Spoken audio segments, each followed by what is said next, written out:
Hey guys, how you going? Hope you're all doing very well. This afternoon I have yet another movie review for you all, so hopefully you find this one interesting. This movie is a drama from France, French language English subs, released in the year 2011, directed by Bruno Dumont, and this film is called Outside Satan. So Outside Satan is set in a rural coastal town in France. You have a young woman who's been traumatised by her past, and she relies heavily on a drifter, a very mysterious drifter who lives just outside the town on the beach in a tent.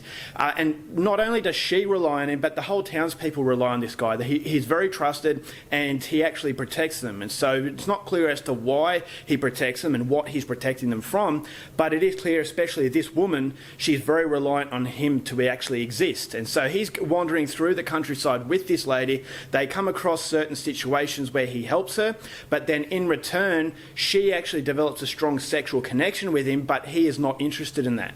So there is a lot of tension there, but the bond is getting closer and closer. But the more she actually gets closer to this guy, the more she realises that she's putting herself in danger. So what that danger is something you're going to have to find out for yourself, because that's as far as I'm going with my synopsis. Now my thoughts on Outside Satan.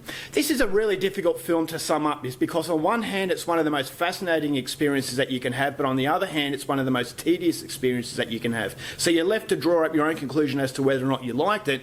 And to me, I can't say I love the film. Is that it is a movie I appreciate. It is very French noir, but 95% of the audience out there is not going to like this movie, is because I believe the film had a point to it, but it took way too long to get to that point. There's a lot of filler in this movie. There's a lot of repetition that really gets in the way of enjoying this film, and I thought as though the thought-provoking ambiguity that the film had didn't quite work because of that reason. So it's something I'll go into a little bit later, but what I liked about this movie was the fact that this world is so unnerving, and the reason why it's so unnerving is the lack of soundtrack in dictating when you should be feeling safe and unsafe, and basically the lack of emotion that the film had. The movie has a lot of trauma to it, and so the characters are very dry and very bland, but they're very bland in a very creepy way. Is that this is a film that's set in reality, but it's not quite reality, because there's something off. There is something that just makes you feel a little bit creeped out, but you can't quite tell what it is, and that's everything that French noir does, in that its subtlety is what creeps you out. It's the fact that it's so monotonous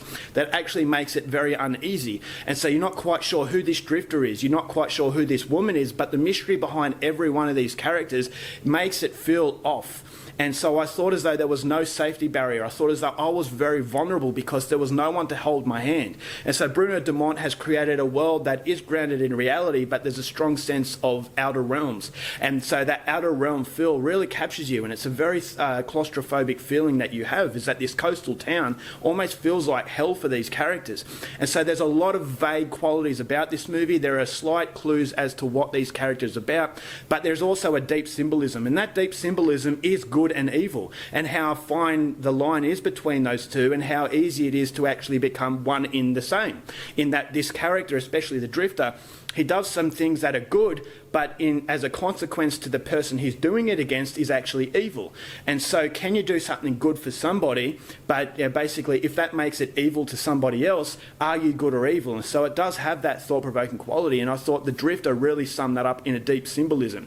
So that worked as the symbolism, once again, because you can't see that sort of approach to the film, once again makes it creepy. Just the emotionless sort of expressions on these characters' faces, just it doesn't, you need, basically in some films, you need someone to give you the hug, basically someone who's warm and bubbly, and you can say to yourself, okay, I want to go with you, I want to venture into this experience with someone that I can relate to, but there is no one to relate to in this film. And so that's why I thought as though it just makes you feel sort of naked as far as a viewer is concerned, is that you feel vulnerable, is that you're kind of covering up and you're trying to find that safety, but you just can't quite get there. And so that's what Bruno Dumont does very well. I thought the acting, once again, a very difficult sort of performance from these characters. Now, David Douali plays the drifter, and Alexandra Matre plays this woman.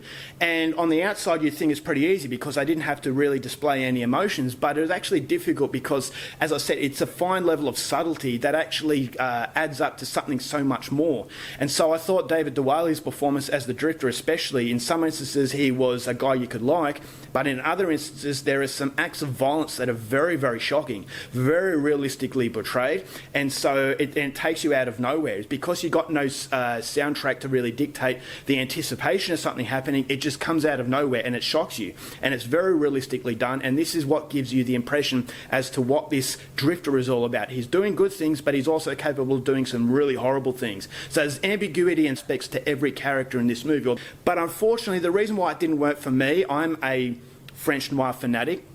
I love the way that this movie looked, sort of the bleak, sort of empty quality, but unfortunately the movie is way too vague for its own good, in that I love movies that leave it up to your interpretation, that don't hold your hand, but the movies that work are the movies that give you little clues, so you can kind of paint a picture inside your head. But this movie doesn't allow you to do that. This movie is basically a drifter and his companion just wandering around the French countryside, and it has a very bleak sort of cinematography, and unfortunately that bleak quality starts to wear down on you. And it starts to become very tedious, and it starts to become an endurance test in repetition. There's a lot of scenes that repeat themselves, and I thought to myself, again, the director is trying to do something, but I just don't know what he was trying to do, and I never actually found out.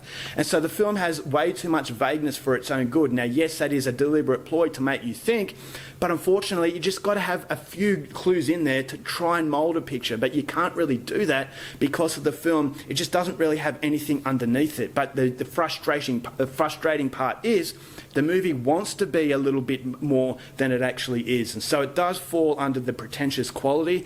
I just thought as though, yes, it made me feel very uneasy, but after a while it started to get really tedious, and the tedium started to outweigh the fascination, and therefore I come away from this movie not liking it as much as I wanted to. I just thought as though not only were the characters wandering aimlessly around, I thought the film was wandering aimlessly around, and it didn't quite know how to get to the point that it wanted to make. So the ending left it right up to interpretation, but unfortunately not enough clues to make it that really rewarding, thought-provoking film. You're basically left scratching your head confused as opposed to getting something out of it. So if you like French noir films and you're a hardcore European fan, maybe you'll get something out of this. But for me, being that hardcore European fan, I still thought as though this movie just needed a little bit more to make it worth it. So overall, for Outside Satan, this was unfortunate. I'm only going to give this film 2 stars.